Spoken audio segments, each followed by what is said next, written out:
Hello. In this video, I'm going to show a couple of examples that you can download for free of characters that contain counter rig. They're all from the Epic Marketplace, and many people ask me how I learned counter rig, as there's not much online or many documentation about it. But what I do essentially is just download these characters, and then I just go through the nodes and try to understand how they were built. And that's basically it. So hopefully this is helpful, and let me know in the comments if you enjoy or have any questions. And thanks for watching. So opening the Epic Games launcher, if you go to the marketplace and go free Epic Games content, it's where you find these projects that I'm going to show. So the ones that I'm showing here in this video are the Bungee Man, then the Counter Rig Samples pack, and the Mannequins pack. So these three, they have counter rigs in the characters. So you just need to click Add to a project. I have a third-person template already, so I'm just going to add to that. And I'll do the same to this one and the mannequins as well. Yeah, so if I just go to my third-person project, it says that I already have this pack in this project, so I'm just going to cancel it. Don't need to replace. So I'm in the third person project now, and here are the characters that I've imported. The first one is the Bungee Man. It comes with a skeleton mesh, skeleton, basic materials, and then 2 level sequences that would just import the character to the scene and play an animation. This is actually driven by the control rig, so if you click here you can access the actual controllers and see what's being done to animate that. Yeah, it's a nice way to learn as well this process. But let's go to the actual control rig. Something cool about this character is that it's a bit more cartoony than the default mannequin. So you get things like this middle controller here, which creates a bit of a bendy arm. You also have squash and stretch in the spine. And then, as I said, you can just go here and understand how they created these settings. So, for example, for the forward sove spine neck, it has a volume preservation here. So you can see that is getting the distance of the spine and doing some multiplications, and then it passed the information back to this controller here, spine x volume. And then you can play around, see the different types of controllers. You see this is a float controller, for example.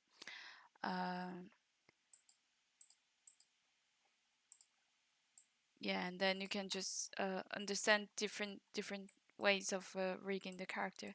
Another thing that is cool they do here is that they parented the controllers to the actual joints, which is something it doesn't it doesn't sound straightforward from someone that has like a Maya background, but actually makes so much sense that you don't have to keep like parenting the controllers to all the other controllers. So basically, everything that is arm related is parented to the clavicle.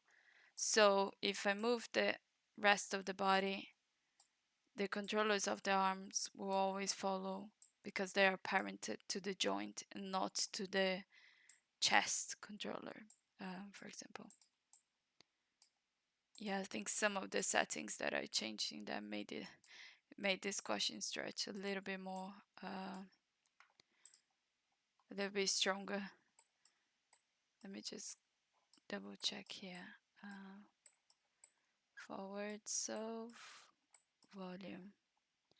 What's this guy here?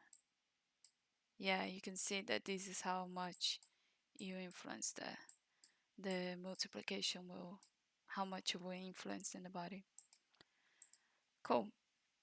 So the other one is the mannequin, which is a bit of a default rig, and it's good because if you have any skeleton that has the mannequin skeleton, means that you can just reuse this contour rig. So if you go here in characters, mannequins, rigs, then you have the contour rig mannequin body.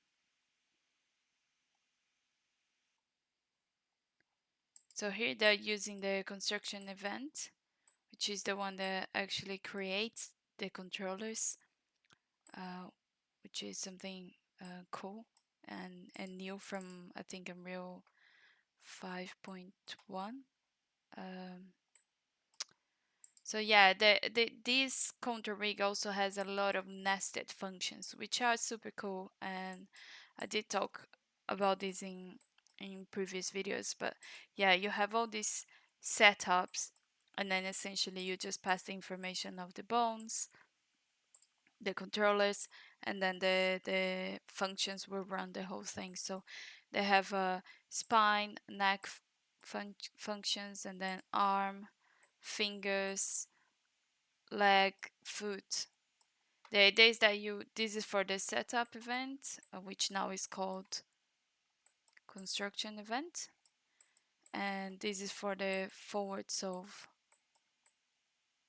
So then you have the forward spine, forward neck, forward clavicle, forward arm, and then if you double click here, you have access to the whole logic behind that kind of nested function.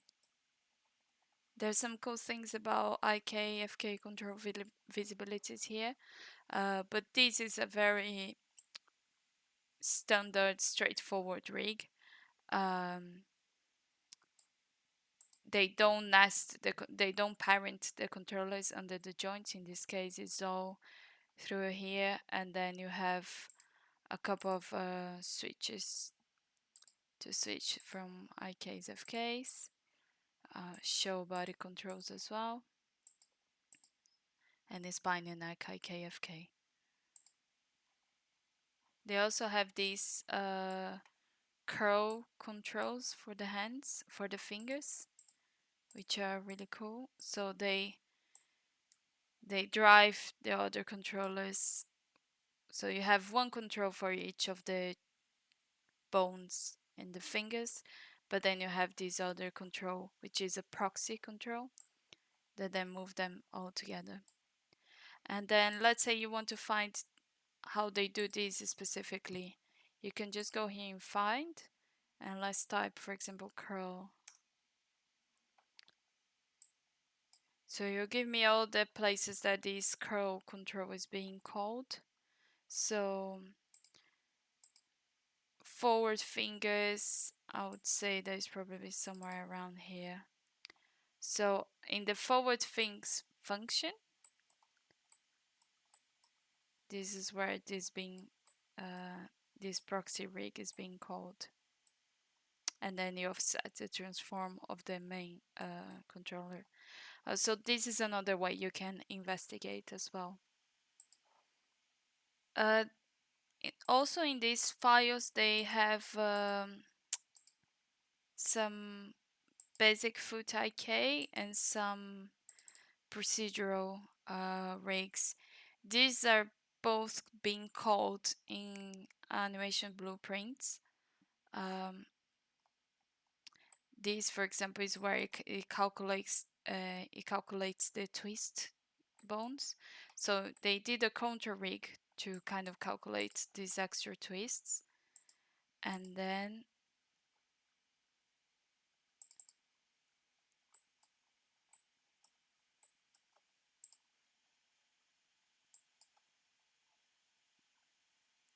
yeah, then they pass this information to the blueprint here. the procedural that is handling the twist joints. So this is a you won't control this type of movement. Basically, you just worry about moving the arms and the legs, and this will be a post process information passed into the animation blueprint. Another cool thing on here is that they have all these retargeters done as well. So from Unreal 4 mannequin to Unreal 5 mannequin, and then the opposite. So if you need to retarget animations, this is all built in here as well. So there's an example here of a jog animation. So this is very helpful. So when you download the Contour Rig sample pack, they actually contain the bungee man and the mannequins as well. Um, so I think it's just an easier way to if you want to download the whole pack, but if you want, you also can just download them individually. But what I wanted to show is that then you have these. So in Contour Rig characters, Mac. So this has a nice like aim. You can also see there's something dangling here, which is, let's zoom in. Are these controllers here, top chord, and it looks super clean as a first when you look at the node graph, but it's because everything is nested in functions. So like rig, then there is a lot of things going on.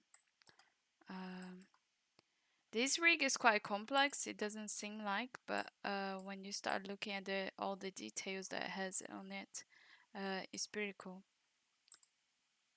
So as I said before, you can just use the search function. So for example, top chord, add jiggle. So there is a function to add jiggle. If you double click, you can see how to execute that. So do the jiggle. It's actually using a spring interpolate. So things like that if you want to add the jiggle into your character, you can investigate this type of thing and just copy out the notes here and just try to execute in your own character. This reminds me a little bit of like a spider rig or something like that, because there is all these legs. They all have the same function to run the rig, but they all have kind of a quadruped setup for the joints here, because you have these two IKs running. So 1, 2, 3, 4 kind of chain of joints. So it's very, very interesting to investigate how they've done this. But you can also manually use this as kind of it's still an IK, but you have some form of FK control on it, which is very interesting. They have some animations on these as well, so you can understand a little bit more of how everything can move. So there's this one.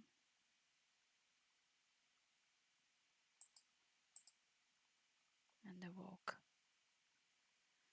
They are of course just baked into the joints, but yeah, it helps to understand a little bit more of the rig. And then this one, which is I think my favorite rig. There is a whole talk from Epic about this rig, but it's just a card box, and yeah, it's very very simple, but it has a lot of different functionalities, especially when you're talking about moving the axis and moving the center of where you move the character from. Yeah, there is some kind of stretchy deformations as well. So here in the props card box, let's open the contour rig. So it has a construction event and the forward solve. It doesn't have a backwards fold. That means that you cannot bake animations back to this character, and has a lot of joints. In the hierarchy it's pretty simple. It's just one root and then everything under it apart from the top ones. In this video, I can link down below here, but in the video where they show this animation, how to use it, they explain a little bit about this prop controller here, which is super cool, especially when you're dealing with pivots and changing pivots and things like that. So yeah, I think that's it. These are the examples, and uh, this is how I basically try to learn and understand what types of node I need to use to do different things. Thank you, and see you next time. Bye.